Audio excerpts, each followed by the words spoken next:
According to Storygraph, I read about 47 books in 2023, and the majority of those were nonfiction. Let's go ahead and take a look at what I read and how I felt about it. I'm going to go in chronological order here, starting in January and working all my way through December. Before we jump into this, I just wanted to call out that there are a couple of books on this list that have to do with mortality and the finitude of life. If that's not your jam, then maybe this isn't the video for you. It's not an overwhelming amount of the books, but it is some of the books. The first book that I read in 2023 was Pandora's Jar by Natalie Haynes, published in 2020. And I listened to this as an audiobook when I was walking my dog. According to Amazon, this book can be categorized as feminist literary criticism, which I guess is like a whole genre. I've never really considered that was a genre.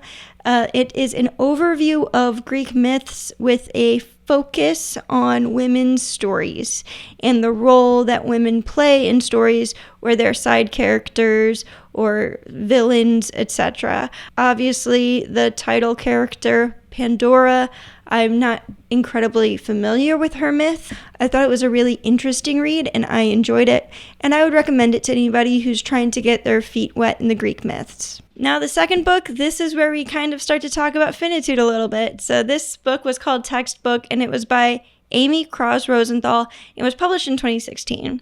So the content of this book itself does not deal with end of life. However, I was quite moved by knowing that Amy Krause Rosenthal had such a zest for life and loved life so deeply as reflected in this book, Textbook, and that she met the end of her life at quite an early age. So I found this book to be really emotional to get through. It's more so like a short selection of essays and prompts, and there's a digital component so that you can keep up with the other people who are reading it at the same time that you are. So this is more of a memoir and it's nonfiction. I thought it was a really beautiful book. I really enjoyed reading it. It itself has nothing to do with mortality. I loved reading this book. I thought it was a really fantastic book. I didn't read anything in February, so we now jump ahead to March, where the first read in March was the Book of Form and Emptiness, written by Ruth Ozeki and published in 2021. So this book is a piece of fiction, and it won the 2022 Women's Prize for Fiction, which is how I came across this book.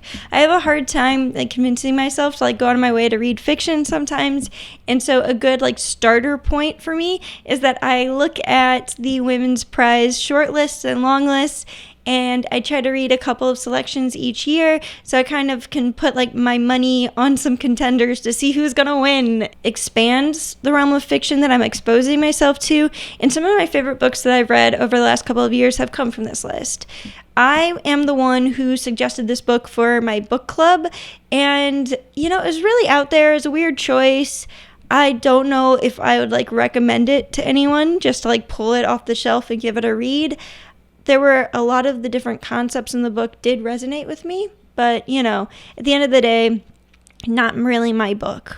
The next book that I read in March was also part of book club, and it was The Last Unicorn, which was written by Peter S. Beagle in 1968. Now, I've never seen the movie, but a good friend of mine is a fan of The Last Unicorn, and so she recommended it for book club, and I was not really familiar with the lore of The Last Unicorn, so it was culturally enriching to read this book. I felt like it contributed to a more robust reading list for the year. Mismatch by Kate Holmes, and that book was published in 2018. I read the audiobook, and it is nonfiction. This book is about inclusive design, analyzing that inclusivity, and then also criticizing a lack thereof, or providing feedback for how designers can include inclusive design from the beginning of a project instead of shoehorning it in the benefits.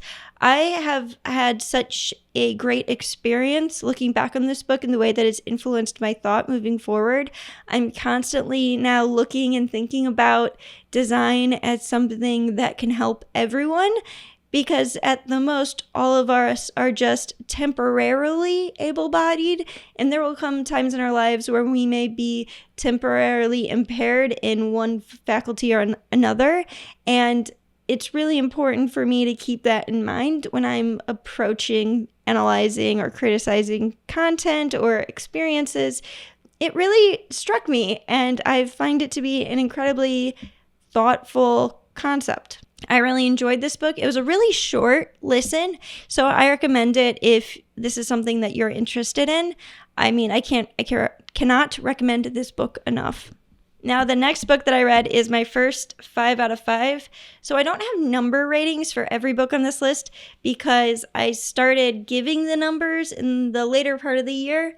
And so I went back and I gave the 5 out of 5s to ones that I absolutely knew were 5 out of 5s. So this one is Kindred by Octavia Butler, written in 1979, and it is fiction.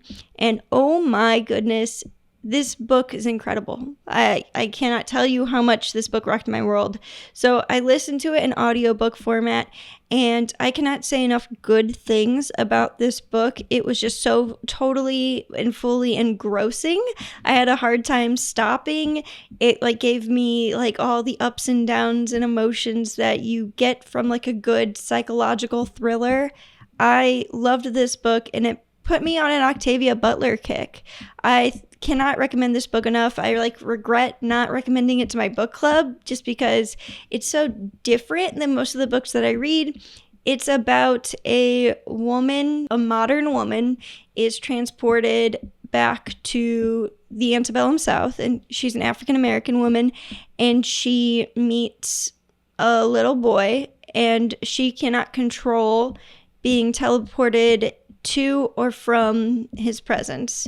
However, many times she is teleported into his presence and the relationship that develops between them. I thought it was just an incredible book. I highly recommend it. I can't say enough good things about Kindred. All right, that was March. Let's get into April. I started April by reading A Darker Shade of Magic by V.E. Schwab, which was published in 2016. This is a piece of fiction, and I listened to the audiobook. This was a recommendation from a good friend of mine. She reads a lot of fiction, and so I thought that she could point me in the direction of some fiction that I may enjoy. Now, this is, once again, kind of high fantasy fiction. There's a lot of magic involved, and it's not really my cup of tea, but I very much did enjoy listening to this book. It's the first in a trilogy, and it has to do with, I'm going to get the specific nouns and language to this series incorrect here, so please just bear with me if you've read this book.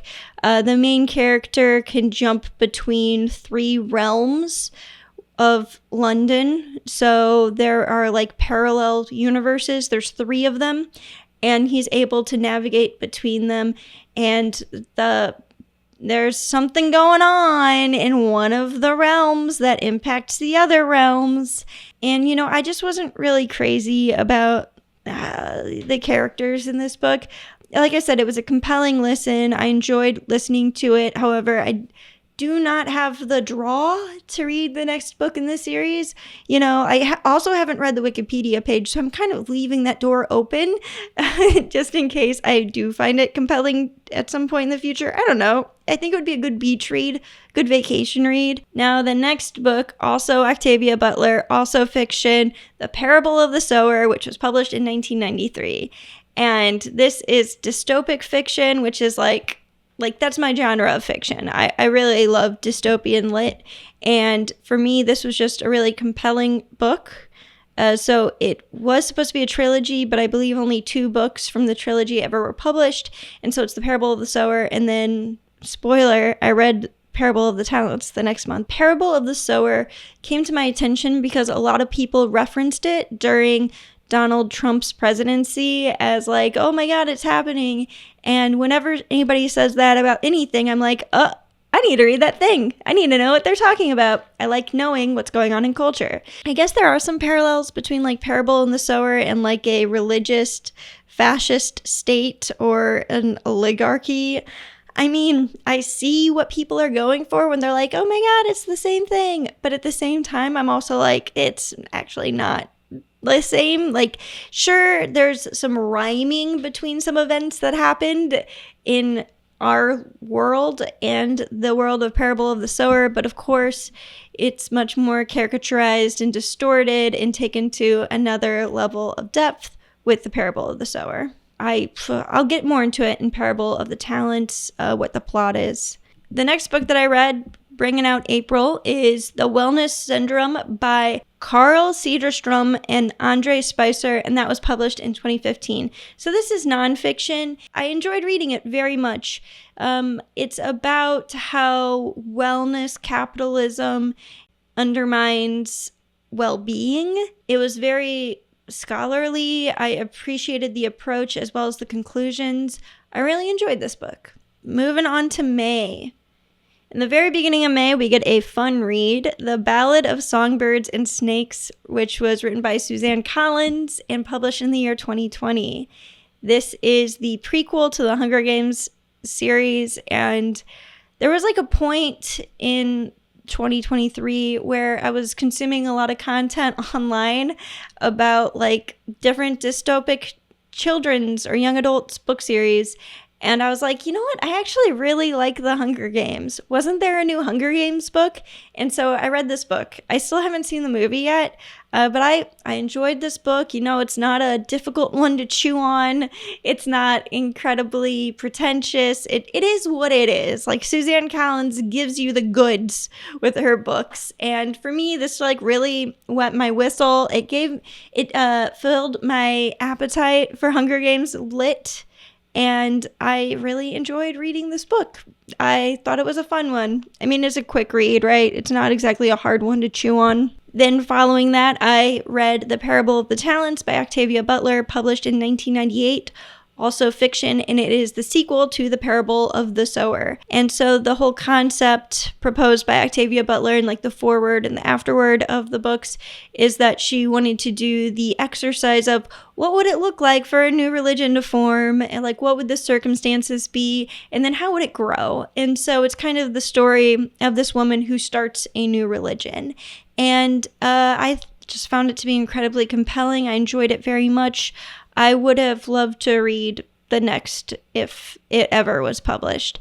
I thought it was a really interesting and enticing series, and I highly recommend it. The next book is another piece of fiction. Oh, we got at least 3 in a row. The Fox and the Dragon by S.K. Ehra, and this came out in 2023, and it was fiction.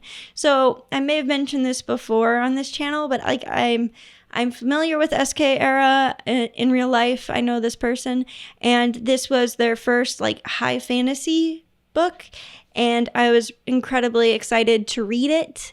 I've read a couple of other books that they've put out. I've got another one on this list, and for me, The Fox and the Dragon, I've found to be incredibly enjoyable while reading it. I hope that there's more books in this series. I felt like the author just really hit what they were going for in this one, and I found it incredibly enjoyable to read.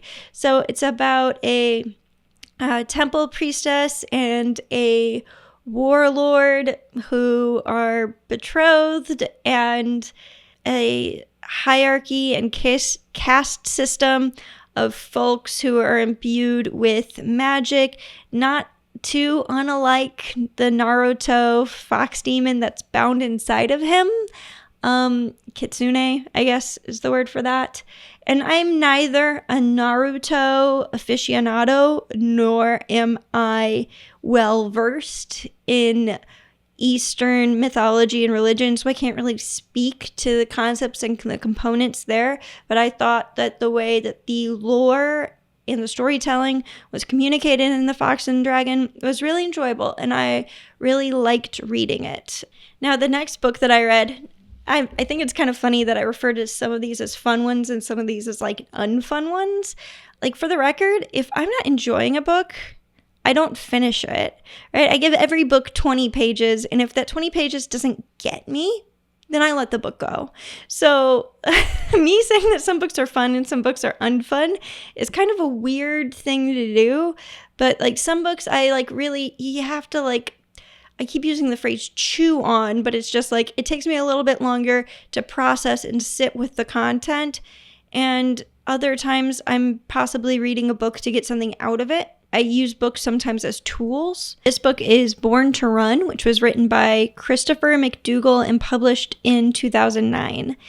I was training for a half marathon, and I find that when you are training for such a thing and it requires so many hours of your life to be spent running, it's really helpful to like be listening to an audiobook. And I, in particular, enjoy listening to things that are related to the thing that I'm trying to do in my life, right? Like I like to fill my life with content that supports the actions that I'm trying to take, particularly if they're challenging actions like training for running 13 miles at once. So I read Born to Run, and I listened to it on audiobook, and it is a nonfiction memoir. This was recommended by my husband. He really enjoyed this book. This is kind of like one of those like running books that lots of runners who run as a hobby read and like really miss the mark for me. Like I cannot stand the narrator, the main character. I mean, it's a memoir, so it's Christopher McDougall.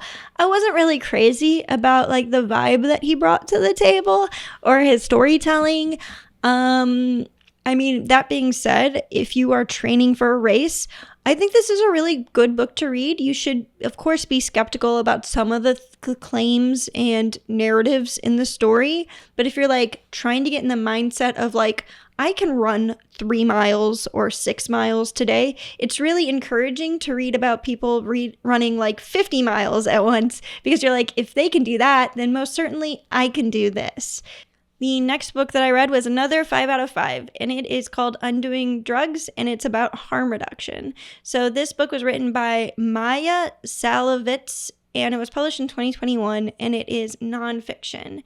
I came across this book because my husband works in harm reduction. He works at a public health department. I guess he's a data analyst, so I guess he works in capacity with folks who specialize in harm reduction. And so he went to a conference, and when he came home from the conference, he had this book, and I was like, I would like to learn about harm reduction. And it was like having the wool pulled from my eyes. I found it to be an incredibly valuable read, just learning about harm reduction. For me, it gave me a whole new vocabulary to understand substance use and possibly abuse in communities, and the best practice approaches to actually assisting people. And so I really enjoyed this book. I recommend it to anybody who's curious about learning a little bit more about human nature and how we can help one another a little bit more. I mean, if you are really opposed to harm reduction, I think it'd be an interesting book to read. And if you would like to learn more, I think it would also be a good read. We are now moving into June. So you would probably think that this should be halfway through the book list. And I've got news for you. The second half of the year was much heavier in how many books I knocked out than the first half of the year. This has to do with the fact that I got married in October, and after the wedding, I had a lot more time to read. So let's get there when we get there. I started off June by completing The Storyteller's Secret, which was written by Sejal Badani, and it was published in 2018. Apologies to the author for the pronunciation on the name. It's not personal, I assure you. So this is a piece of fiction, and I read it for book club. And so I really appreciated this book. I did not know very much, and I left it knowing a lot more. Now, that being said, I wouldn't really recommend this book if you're like just looking for historical fiction about English occupation in India. You know, I'm sure there's other books out there. I like reading this book like it was a tearjerker. It was great for book club. We all had lots of things to share about it. And like I said, I learned stuff, but just from like the perspective of like life is short, we could only read so many books. I'm take it or leave it. You know, I'm not going around. Clearly in this moment, I am not saying to you, read this book. So that's kind of like, you know, a good indicator of how I feel about this book. I could kind of say the same thing about In the Service of the Shadows, which is the sequel to Call from the Crossroads by S.K. Ehra, and it was published in 2022. Now, this is fiction. I earlier spoke about Fox and the Dragon, which is the other S.K. Ehra book that I read this year. And so I guess I'll talk a little bit about Service of the Shadows, which is a sequel to Call from the Crossroads. We follow our main protagonist, who I believe his name is Logan. He is a Afghanistan war veteran, and he can get messages from spirits, I guess.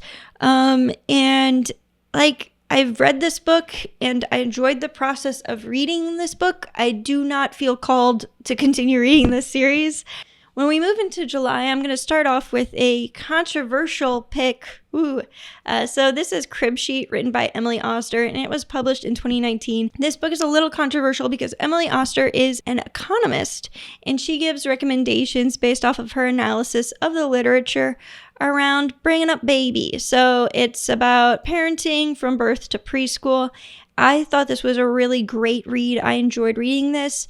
I've got lots of people in my life who are having offspring these days, and there's a huge split between the peer groups on whether or not you should put any weight in Emily Oster, because she does not have medical experience or medical training, yet she is reading and analyzing these studies and giving feedback based off of these studies.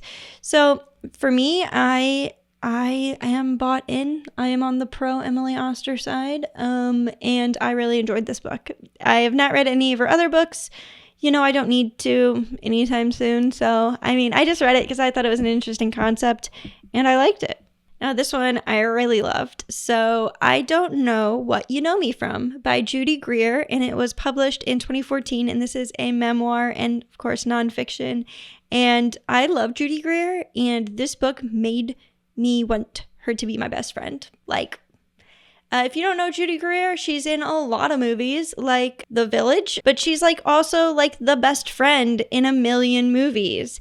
And I think that she's a really talented actress, and I wish that we saw her in more things.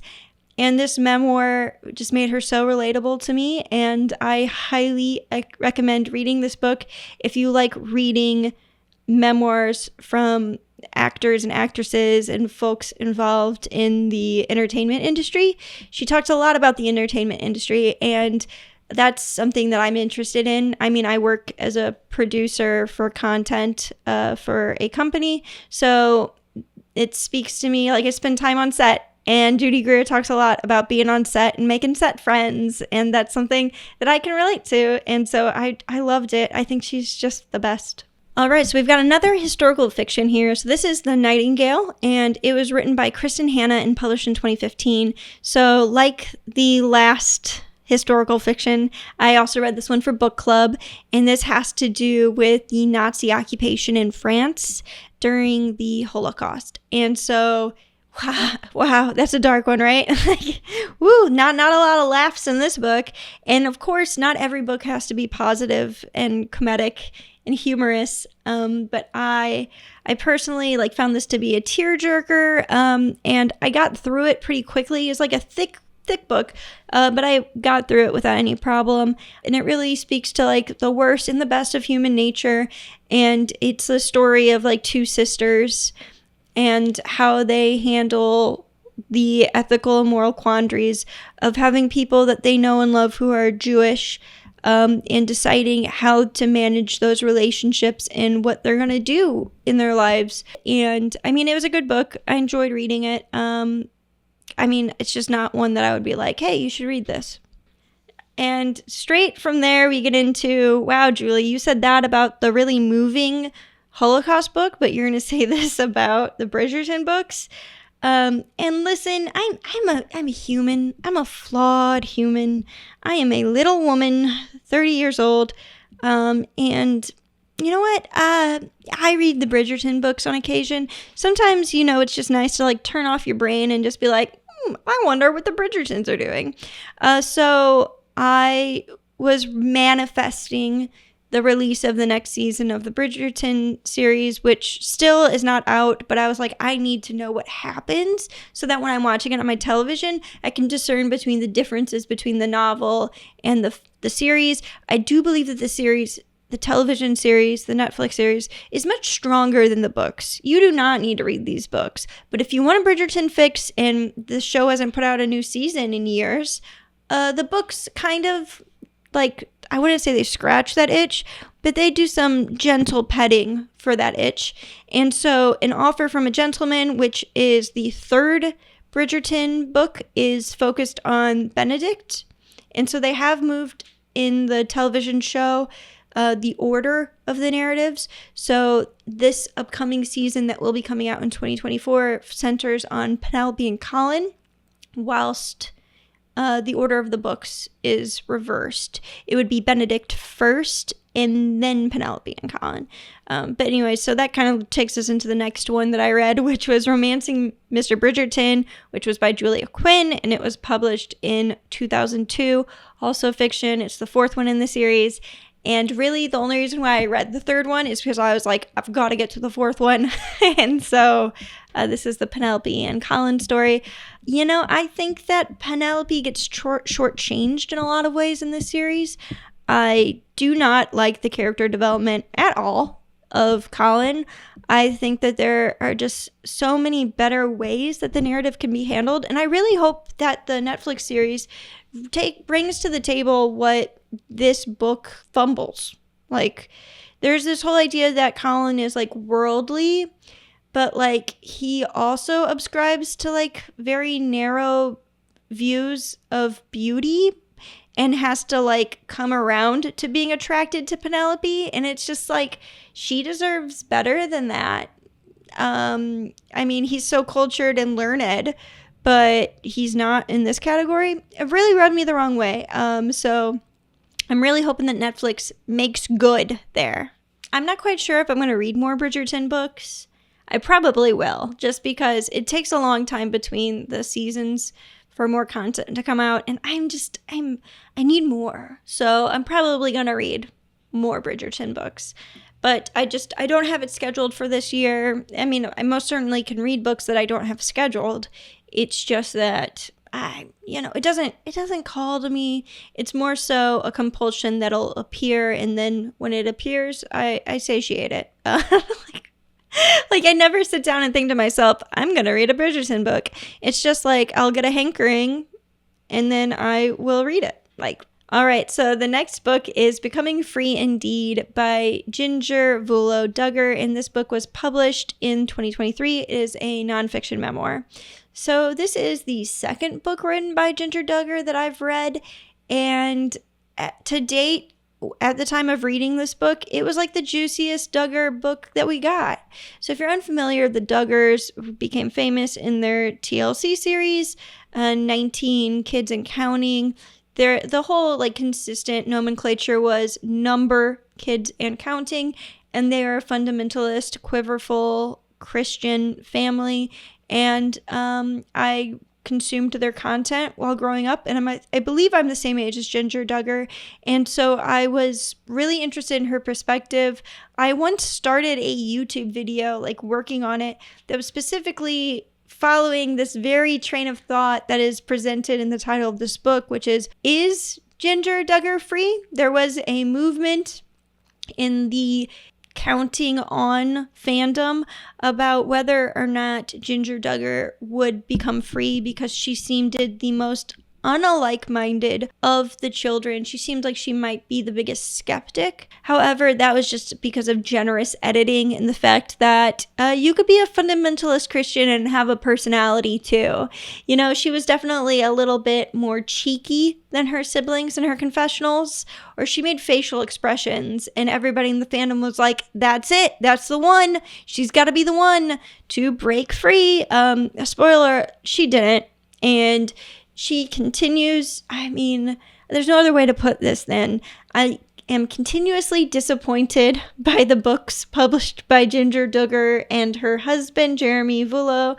I think it would be cool if she was a completely different person, and that's not a fair expectation for me to have for a real human. And I understand that, and it's not fair for me to criticize her for being the person that she is with the faith and the convictions that she has. It's never been fair to Ginger the way that we expect her to behave. So anyways, this is a memoir. It's about her growing up in her family on television and meeting her husband, and then deciding to pursue a different fundamentalist Christian sect than the one that she was raised in. She condemns the sect that she was raised in, but not too much. And she praises the sect that she moved too. And she does very much claim that it is like the theological answer, and she found it, ladies and gentlemen. Isn't that amazing? That she just so happened to marry into the correct religious sect. I mean, that's awfully convenient.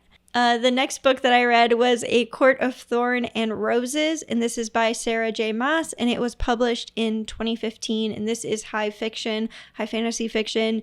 And I read this because, like, you can't exist on the internet in book talk spaces, like internet book communities, without coming across a discourse about this book.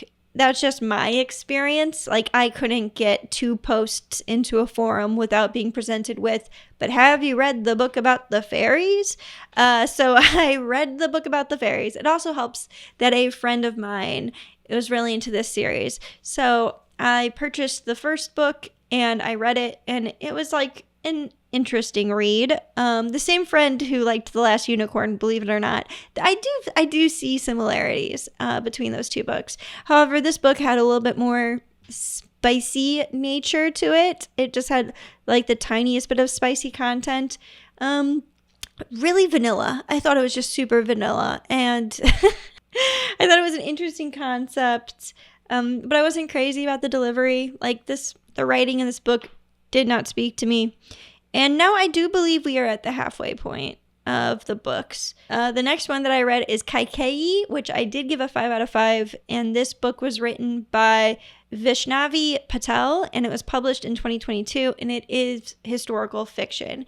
And it's not only historical fiction, it is a specific type of historical fiction that specifically resonates with me. So we've got books like The Nightingale, which are historical fiction that approach it without any magical realism, that are just like, here's a thing that happened, and here's a believable story of people and what they could have lived. And then you take a book like Kaikeyi. Kaikeyi is to the Ramayana what Circe was to the Odyssey. So it is a historical fiction of an epic myth, which I love the epic myths. Like, do not get me started. Like, this is my jam. I have not read the Ramayana, so this is kind of my introduction to it. But I've also not read the Odyssey. I mean, I know the Cliff Notes version. And, like, listen, for me, I loved this book. I give it a 5 out of 5. Like, it really spoke my language. It's the story of the Ramayana from the perspective of a female villain in that story. Kaikeyi, who is the sister mother of Ramayana, like her... of Rama, so how it works is Kaikeyi is one of the wives. How it works is Kaikeyi is a sister wife to the woman whose son goes on to be the main character of the Ramayana. And so Kaikeyi is kind of a villain. She gets the villain edit in the Ramayana, and I really appreciated this perspective. I'm trying to dabble a little bit more in Eastern mythology, and I've got a gremlin eating plants in my house. But anyways, I really enjoyed this book, and I highly recommend it. The next book that I read was The End of Burnout by Jonathan Malisic, and it was published in 2022, and this is nonfiction. And I actually read this book while on a work trip. To me, that's really funny to like be reading a book about burnout, like while doing like an activity that like could in fact lead to burnout. Yeah, I've got feelings about that. Anyways, for me, this book was pretty good. I enjoyed it. It's about like a historical perspective on burnout culture and how it evolved over time to be such a common concept and affliction that people experience. And I thought it was an interesting book. I really much enjoyed reading it. However, for me, I have a really strong inclination. I really like this book called 4,000 Weeks, Time Management for Mortals. And I feel like The End of Burnout was just another attempt to write 4,000 Weeks, Time Management for Mortals, and I think that you should just read 4,000 Weeks, Time Management for Mortals, because it kind of hits a lot of the notes in the tune that is The End of Burnout. I thought it was a perfectly passable book, but it's not a standout in its category for me. Now, another 5 out of 5 here. A Beginner's Guide to the End. And this book was by Shoshana Berger, and it was published in 2019, and it is nonfiction. And oh boy, so this book is about if you or a loved one are at the end of their life and deciding what the next part of your life looks like. Yeah, getting your affairs in order. I could not recommend this book more. I love this book. It's got insightful diagrams and illustrations and stories. So BJ Miller and Shoshana Berger wrote this book together, and they wrote it with so much compassion and empathy and honesty. This book is an incredible piece of literature. I loved it. I cannot recommend it enough. Like, I love books that have pictures in it. I love picture books for adults, is how I refer to it. Like, I'm like, you know what? Adults do deserve a picture book as a treat. And this book is a treat. If you're going to pick this book up and be like, oh, Julie liked this book, it's going to be all laughs and giggles. I mean, no, it's not. But it does approach its content with a certain amount of maturity, sophistication, empathy, and compassion that I hope that everybody who can use this book finds it. I do feel like it's a useful book to have on your shelf if you have aging family members, or if you yourself have received a troubling diagnosis, or if you have people in your life. If you know people, you're going to need something like this probably at some point. Like, there's no way around it. In September, I completed one book. So this is the pre-wedding crunch that we're seeing here. I only got through one book. I got married in October. So between this book and the October books, I get married. Like, that's what happens. So September, I read The Battle for Your Brain. And this book was written by Nita A. and published in 2023. And it is nonfiction. And I thought this book was going to be a different thing. I get into kind of a theme with my books after this point. So this book I thought was going to be about attention and the attention economy, but it turns out it was actually about the neurotechnology industry, and I did not see that coming. It's about pharmaceuticals. It is a little bit about the attention economy, but it's also about like mindfulness devices, the industry emerging around just commodifying neurotechnology. Like, I did not think that this book was going to be that. And so I was like a little bored by it at times. Obviously, it's not a 5 out of 5. I also don't evangelize this book. I enjoyed reading it. It exposed me to some concepts that I hadn't really thought about. When you're a meditator, you're trying to kind of train your brain to do certain behaviors. And there are devices that can kind of okay, so imagine this. Imagine your brain's a muscle and that you exercise it every day. And then you look at somebody who's exercised like 5 times a day for 20 years. Their brain muscle is going to be shaped a little bit different, right? It's like if you go to the gym and you see like a guy who works out like for 4 hours every day, his muscle composition on his body is going to be different than somebody who goes to the gym like twice a week. What if we could stimulate the brain the same way that somebody who has a lifetime history of meditation is stimulated without the lifetime of meditation? And it turns out that there is research and there are devices like being researched and developed that could kind of stimulate your brain to give you the same kind of effects as if you had the 20 years of mindfulness meditation. And it's just like, and various lifelong meditators are not against this. They're like, this is actually a blessing if we're able to do this, and we should pursue it, and it is like our ethical responsibility if we've all this training to help people to get to where we are without the 20 years of effort. And I was just like, I had never considered that as even an option. So like, It speaks to me. I practice mindfulness. I do meditation with the expressed interest of changing the shape of my brain. So that spoke to me, but a lot of the parts of the book did not speak to me. Okay, so now we get into October, and all of these books that I read in October, I read following October 21st, the day I got married. So there are 5 books on this list, so I was really like tearing through them here.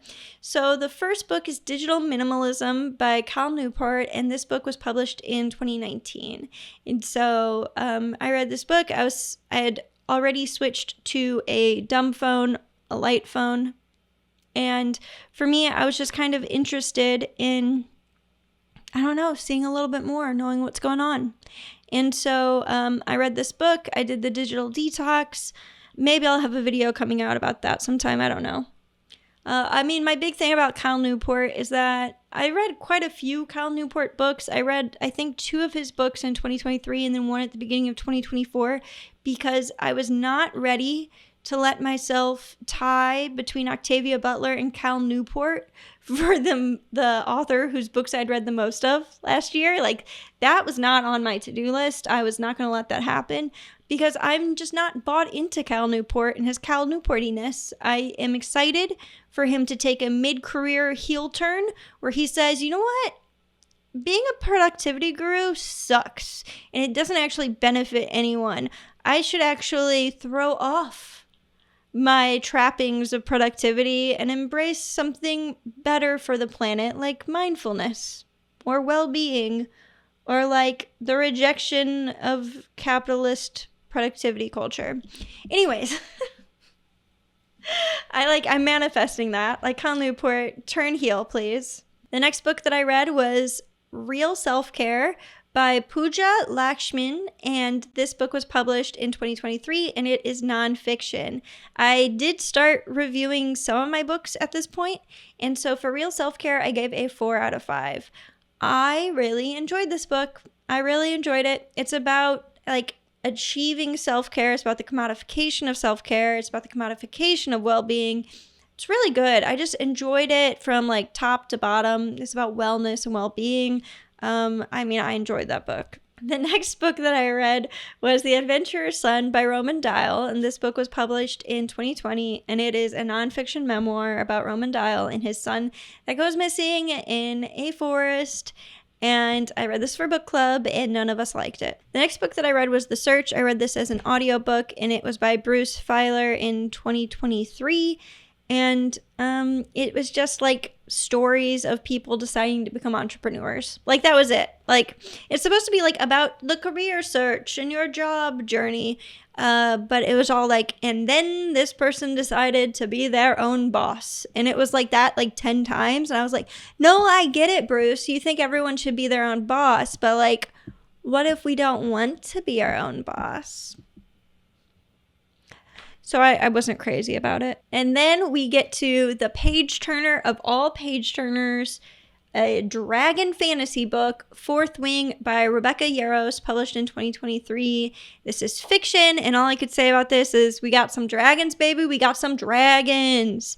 And so in this video, you've heard me wax poetic about The Last Unicorn and also about A Court of Thorns and Roses. Yet I'm going to sit here and say to you, but the dragon book, this is speaking to my lower Bridgerton impulses, which is just like, yeah, I could read a dragon book now. Like, listen, life is hard, and sometimes we just want to like sit down, watch The Bachelor, read Fourth Wing, and I did it, and I'm going to keep doing it.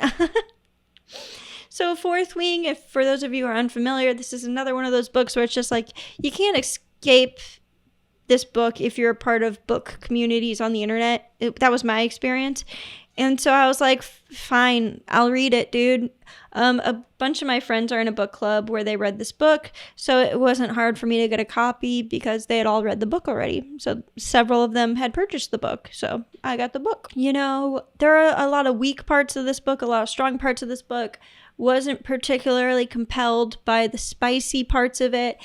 And for me, it's more about the politics. I'm not super interested in the fighting scenes. The thing that impressed me the most about Fourth Wing and the sequel is that Rebecca Yarros is so good, oh my god, at writing a page turner. Like, it's this book, the hardest book to put down that I read all of 2023 easily. Like, it is impossible to stop reading. I mean, I found it to be very challenging to put this book down. Every single chapter left off at a note that I was like, well, I've got to know what happens. And it's like all across the board of like all of the categories and themes of the book that this happens, either in relationship or in politics or in combat. It's just like constantly you're being drawn to the next chapter.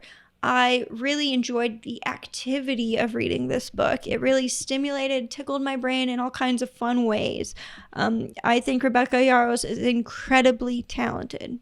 I've got some terrible news. Last night, I checked the video files to start editing, and the last video file where I reviewed from November onward was corrupted. So unfortunately, we've got to try this guy again. November is where the volume really starts picking up. The wedding was out of the way, the holiday season was upon us, and I had a lot of time to read. So we're going to go ahead and start with The Children of Men by P.D. James, which was published in 1992, and this is dystopic fiction. The plot of this is that there's been 20 years without the birth of a child, and that's kind of a big dealio. I came across this book because I was looking for a book that was published the year I was born, and so 1992, I've never read this before, I decided to read it. I know that there's at least one movie based off of this. I haven't seen it, but just considering how uninterested or uncompelling the writing was in this book, it might be fair to just watch the movie instead. I gave this a 3.5 out of 5. The next book is All That She Carried by Tia Miles and published in the year 2021. This is nonfiction. In this book, Tia chronicles the legacy and the history of a sack through the American South. Tia does a fantastic job of chronicling the history of this sack and the people who may have interacted with it and what happened in their lives and just the shadow of slavery on American history. I thought this was a really compelling book, hence why I gave it a 5 out of 5. I really enjoyed this book, and I strongly recommend it. The next book that I read was Deep Work by Cal Newport, and I gave this book a 2 out of 5. This was published in 2016. It's nonfiction, and as mentioned before, Cal Newport is a productivity guru, and this book I'd known about for quite some time as I am fond of the activity of reading productivity guru books. It entertains me. I find it to be interesting. And so I had known about this book for a while, but I decided to pick it up after reading Digital Minimalism. And I mean, the whole concept here is that people don't spend as much time immersed in their work as they probably could, and that their work would benefit from doing so. I mean, it was an okay book. Frankly, I don't really care for productivity hacks. I mean, on one hand, I do think I benefited from learning about the concept of deep work. But on the other hand, I'm like, I can just be a human who's alive and whose role is to be happy. I mean, I don't need to put the goals of the man above my own goals, so to speak. The Future by Naomi Alderman, published in 2023. This is dystopic fiction, and the conceit here is that you take characters that are kind of like Elon Musk, Bill Gates, Jeff Bezos, Mark Zuckerberg, and you say, what if these guys had all built their little shelters for the end of the world, and the people closest to them were disgusted by the fact that these folks were almost looking forward to the end of the world and gamifying the rebirth of civilization in their favor. I found this to be a very compelling, exciting, interesting book. I really enjoyed the process of reading it, and I recommend it. I gave it a 4.75 out of 5. I then read Counting the Cost by Jill Duggar, and this was published in 2023. Jill Duggar, famously from the Duggar family, I mentioned earlier Ginger Duggar, and this is kind of the continuation of that thought. So Jill Duggar and her husband, Derek Dillard, count the cost of their lives in front of the camera and the impact that it had on their relationship, Jill's relationship with her family, and the rest of their lives. This book is what I've wanted every single Ginger Duggar book to be, and it's not fair to Ginger Duggar that I hold her to the standard of performing in a way that's not natural for her to perform, and I'm so excited that Jill Duggar put this book out. It is a scathing tell-all, like no holds back. Jill Duggar delivered the goods. I loved this book. This is a memoir. It's nonfiction about her time in front of the camera and the cost that it had on her relationships. I have so much respect for Jill Duggar and her husband, Derek Dillard. I know that they are still, quite religious and in a fundamentalist sect, despite not being in the one that she grew up in. And so it's not like I'm like, they're the best people ever. I have definitely different political, religious, ethical, moral beliefs than they do, but I really enjoyed reading this book. Good work, Jill. 5 out of 5. Their Eyes Were Watching God by Zora Neale Hurston. Published in 1937. This is fiction. I gave this a 3 out of 5. To me, it's kind of interesting to think about the required reading books that other people were required to read that I wasn't required to read. And this is one of those books. My husband read this book in school. I'd never read it. So I was like, why not? Let's give it a read. This book chronicles the life of an African-American woman and her 3 husbands and the lives that she lives with each of them. I wasn't really moved by it. It wasn't really for me, but, I finished it. The next book that I read was The Grieving Brain by Mary Frances O'Connor. This is nonfiction, and I gave it a 3.75 out of 5. This book talked about how grief fits in the brain, what it looks like, how you can measure it, but then also like the behaviors and the reasoning for the psychological experience of grief. I thought it was very interesting. One thing I did not like about this book is the author made it very clear that she saw herself as writing a pop science book, and I'm just like, dude, just write a science book. You don't need to appropriate it to a certain category. Just do your thing. And so that was like a little annoying for me that it could have been like a little bit meatier. It could have been chewier. You don't need to dumb it down, just give us the goods. Is That What People Do? By Robert Sheckley, published in 1984. This is a short story collection, so it's a fiction collection, and I gave it a 3.75 out of 5. I really enjoy reading short story collections, and so this was kind of my token short story collection of the year. I had asked ChatGPT recommend a book for me that's kind of like Black Mirror and Ted Chiang's works, and it was like, have you considered Robert Sheckley? And I was like, I will trust you, robot recommendation machine. And then I checked this book out and I started reading it, and I was like, that's an awful lot of misogyny. And yeah, this book had quite a variety of stories in it, and some of them were posthumously published in this collection, and those ones, believe it or not, were quite misogynist. And it's just like, well, I get why this one wasn't published. It really needed a lot more work on it. There are other stories in the collection that had been published while he was alive that were misogynist as well, and it didn't really paint the entire experience of reading the books that I was still able to enjoy the stories. It's just always glaring and uncomfortable to be like, oh yeah, this guy doesn't see women as people and I'm a woman. How Modern Media Destroys Our Minds by The School of Life. This book was published in 2022. It is nonfiction and it is a collection of essays. If you're familiar with The School of Life here on YouTube, it's like modern philosophy, and I enjoy many of their videos. It's really hit or miss. There are a couple parts of this book that I think about quite frequently. One of them, and I don't want to spoil the contents of the book, so I'm only going to share this insight, is the whole concept of celebrities having paparazzi's photos taken of them while they're at grocery stores. It's just like, why would a celebrity risk that? why would a celebrity throw themselves to the wolves, so to speak, by going to a grocery store? And when you think about it, it's like, well, it's actually because going to the grocery store is really an amazing activity. There are all these products that you could choose between, and you're not putting a middleman between you and seeing all of the products and experiencing the vast opportunities and like the various potentials that you could embrace by purchasing a different product at the grocery store. And it's just like, well, of course celebrities want that. And that's something that regular people get to do and take for granted that celebrities will risk so much for. That was one of the essays. I really enjoyed this book. I've got another School of Life book upstairs that I'm getting through quite slowly. I enjoy it. It's really contemplative and reflective on modern life. Moving on to December.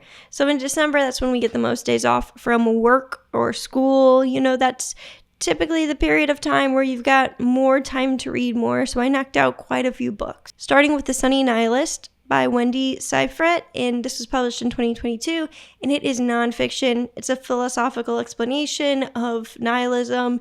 I thought this book was okay. I kept expecting more from it. It didn't go deep enough into nihilism and practical application for me, but it was, I guess, a good introduction to nihilism. The next book that I read was A Lost Lady by Willa Cather, and this was published in 1923. This is fiction, and I selected this book because it was written 100 years before the year I was in. It was 2023, and I wanted to read something from 1923, so I did my research, and I decided to read this book. What it's about a woman living in a Western frontier town, and the changes in her life as the culture and society is changing around her. It's told from the perspective of a young man who knows her, and it chronicles their relationship and his experience and perceptions of her over time. I liked this book. I really kind of like old-timey stuff. And so everybody's always drinking sherry and retiring to the drawing room while the men go smoke cigars. I thought that this book was a pretty pleasant read. When Breath Becomes Air by Paul Kalanithi, and this book is a nonfiction memoir. I gave this a 3 out of 5. I thought this book was going to be something different than it was. I thought this was going to be like a meditation book. So this book is a contemplation on mortality, just like straight up. Paul started writing this book after he had received a troubling prognosis, and it shows on every page. Every page is about the decline in Paul's life and him contemplating his mortality and the time that he's got left on this earth. It was very emotional, very reflective. I gave it a 3 out of 5 because I liked it more than I disliked it. However, I'm not rushing to recommend it. A Room of One's Own by Virginia Woolf. This was written in 1903, and it is nonfiction. I listened to the audiobook of this. The thing about Virginia Woolf is that I know a lot of people aren't crazy about her non sequiturs in fiction. This is a piece of nonfiction, and I thought it was a really fantastic listen. I enjoyed listening to this book. I appreciate her perspective, her command of language. I mean, she's a classic for a reason, and I highly recommend this book. It's more like a long essay than it is a book, but I digress. I recommend it. The Age of Surveillance Capitalism by Shoshana Zuboff, published in 2018. This is nonfiction, and I gave this a 5 out of 5. I came across this book. I had already done my digital minimalism detox. There's a couple more books on here that kind of speak to media skepticism, and this book is like an 800-page tome deep dive into the nature of surveillance capitalism. So that's social media, that's smartphones, that's a surveillance state, it's predictive analysis of online behaviors, it's everything. And this book was very impactful and influential for me. I really enjoyed reading it. I thought that it imparted a good deal of information, but at the same time, it was incredibly accessible and enjoyable to read. I wouldn't describe it necessarily as a page turner, but I enjoyed reading this book. It didn't feel like 800 pages. It felt very accessible and quick to read. I liked it very much. Speaking of page turners, here we go. We've got Iron Flame by Rebecca Yarros, published in 2023. This is fiction and it is more dragons.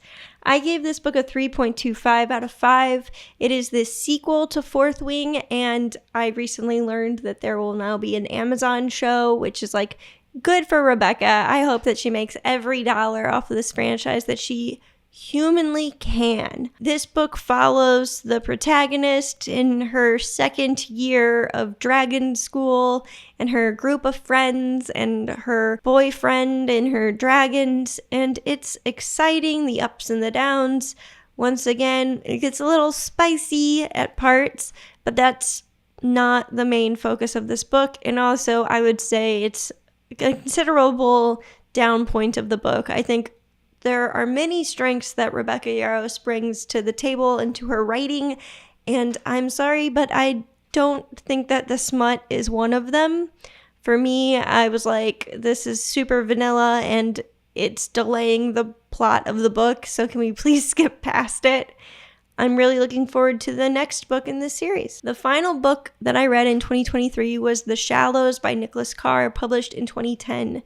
This is nonfiction, and I gave it a 3.75 out of 5. What's going on here? So this book is so influential in my recent history that despite having now, in 2024, having read 3 books by Cal Newport, I can't remember his name, because whenever I think of Cal Newport, I think of Nicholas Carr, because this book gets across in one book what I feel like it's taken like Cal Newport like a handful of books to do, because it is just so succinct.